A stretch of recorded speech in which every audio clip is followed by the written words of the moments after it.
Hello नमस्ते नमस्ते। ल हामी चाहिँ आज हामी बस्ने सहरबाट अलिकति टाढा यो साइकल हाइकिङमा आएको थियो है।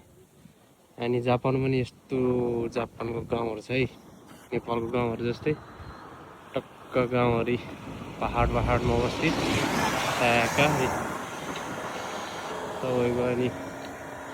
अनि हाम्रो चाहिँ पहाड गाउँमा भएको जस्तै उनीहरूको पनि टक्क गाउँमा छ। साइकलमा ट्याक्क आएको खानासाना खायोरी यहाँ चाहिँ हामी अलि उकालै भएको हिसाबले साइकल टोरे आउँदै हिँडिरहेको छ। चाहिँ जापानको गाउँ है, जापानको गाउँ।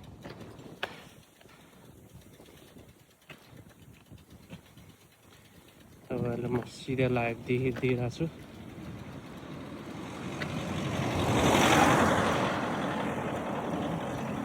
ल साथीहरू, यो बाटो हुँदै आएको हामी टक्क यहाँबाट चढ्दैछ। उनीहरूको जस्तै जङ्गलमै चाहिँ सुन्तला हुन्छ है साथीहरू, टक्क त्यति मान खोल्सामा होइन।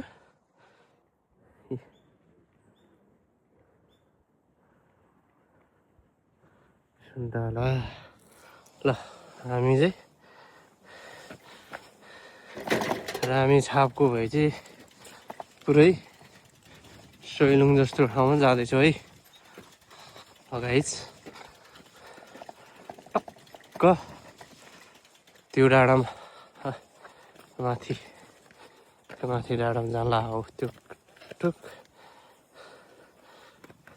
घर जस्तो देख्न लाग्यो डाँडामा। यो डाँडामा हो यसमा टक्क हिँड्दै आज चाहिँ हामी यो डाँडाबाट टक्क फर्किन्छौँ। पुरै हावा पनि चलिरहेको छ है। टक्क यहाँबाट यसो हिँड्दै माथि जाने है गाइस हामी चाहिँ। टक्क जापानमा पनि यस्तो है, एकान्तमा घरहरू पनि रहेछ है, टोलीहरू टक्क छ है। यस्तो हामीले जापानमा पुरै सहरमा मात्रै घर भनेको हाम्रो नेपालमा जस्तै एकान्तमा घरहरू ट्याक्क हुन्छ गाइस। ल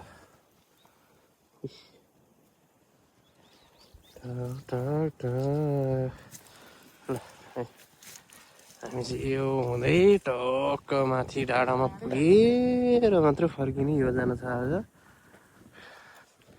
के हुन्छ हेरौँ। पुरै हिँड्दै आइरहेको छु।